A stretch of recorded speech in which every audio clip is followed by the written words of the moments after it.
Good morning everyone. என் பேர் Sherwin. நான் இங்கே தூத்துக்குடியில் தான் இருக்கிறேன். ஃபர்ஸ்ட் ஆஃப் ஆல் நான் எந்த மாதிரி ஒரு கேண்டிடேட்னு சொல்லிடுறேன். எல்லா கிளாஸ்லேயும் ஒரு ஸ்டூடெண்ட் இருப்பான், அவங்க ஸ்கூல் ஸ்டூடெண்ட்டு. எக்ஸாம் முடிஞ்சதுக்கப்புறமும் பரிட்சை எழுதிக்கிட்டே இருப்பான். எங்கள் கிளாஸில் நான் தான் அவன். எக்ஸாம் முடிஞ்சதுக்கப்புறமும் மிஸ்ஸுக்கிட்ட ஒரு 10 நிமிஷம் டைம் வாங்கி நான் பாட்டுக்கு எக்ஸாம் எழுதிக்கிட்டு இருப்பேன். இங்கே வந்து பார்த்தா ஃபஸ்ட்டு ஃபிலிம்ஸில் 100 கொஸ்டின் சொன்னாங்க. சரி, ஒரு 3 மணி நேரம் டைம் கொடுப்பாங்கன்னு பார்த்தா 1 மணி நேரம் அப்படின்னாங்க. சரி, ரைட்டு, அப்படியே கிளம்பிடலாம் அப்படின்னு தான் நினச்சேன். ஓகே, இருந்தாலும் ஒரு தடவை ட்ரை கொடுத்து பார்ப்போம் அப்படின்னு சொன்னாங்க வீட்டில். ஓகே, ட்ரை கொடுத்தேன்.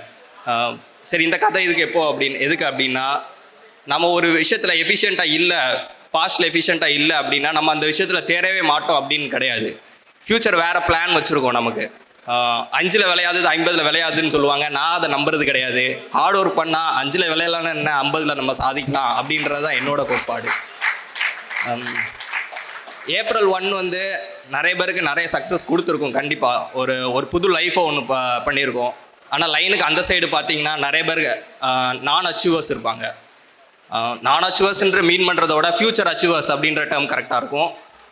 அவங்களுக்கு என்ன சொல்கிறேன் அப்படின்னா, ப்ராசஸை கண்டினியூ பண்ணுங்கள். Focus on the process. Result வரும், அது தனியாக வரும். நம்ம என்ன பண்ணணும்னா ப்ராசஸ் மேலே தான் கண்ணோடு இருக்கணும். அது வர காத்திருக்க தான் செய்யணும். அதுதான் இந்த ஃபீல்டோட தாரக மந்திரமாக இருக்கும். இப்போ ரிசல்ட் வர நம்ம காத்திருக்கணும். அதை அச்சீவ் பண்ணதுக்கப்புறம் மிச்சது எல்லாமே தானாக அப்படியே நடக்கும். ஸோ ஹோப்போட காத்துருங்க. மாரல் என்னது அப்படின்னா, ஒரு அழகான பட்டர்ஃப்ளை நம்மளை சுற்றி வருது அப்படின்ற முச்சில் நம்ம அதை கேட்ச் பண்ண ட்ரை பண்ணால் கையில் மாட்ட மாட்டான். நம்ம வேலை என்னதோ நம்ம எது அமைதியாக இருந்தால் தானாக நம்ம ஷோல்டரில் வந்து உட்காருவான். அது உட்கார்ற வரை காத்துருங்க. அதுதான் பெஸ்ட் மோட்டிவேஷன். தேங்க்யூ. தேங்க்ஸ் சொல்லணும்னா நிறைய பேருக்கு சொல்லலாம். சுரேஷ் அகாடமி முக்கியமாக மென்டர்ஸ் அண்ட் இன்டர்வியூ அப்போ கைடன்ஸ் கொடுக்குற அந்த பர்சன், பேனல் மெம்பர்ஸ் நிறைய சப்போர்ட்டிவாக இருந்தாங்க. அவங்க பேர் கூட தெரியாது எனக்கு ஆக்சுவலாக. நிறையா முக்கியமான பாயிண்ட்ஸஸ் அண்ட் கிளாஸ் எடுக்கிறதா இருக்கட்டும் பர்ஃபெக்டாக இருந்துச்சு. அதனால தான் இந்த ஸ்டேஜில் நிற்கிறேன். Also thank you for my parents and purse. Thank you ma'am. Suresh IAS academy, வெற்றியின் முகவரி.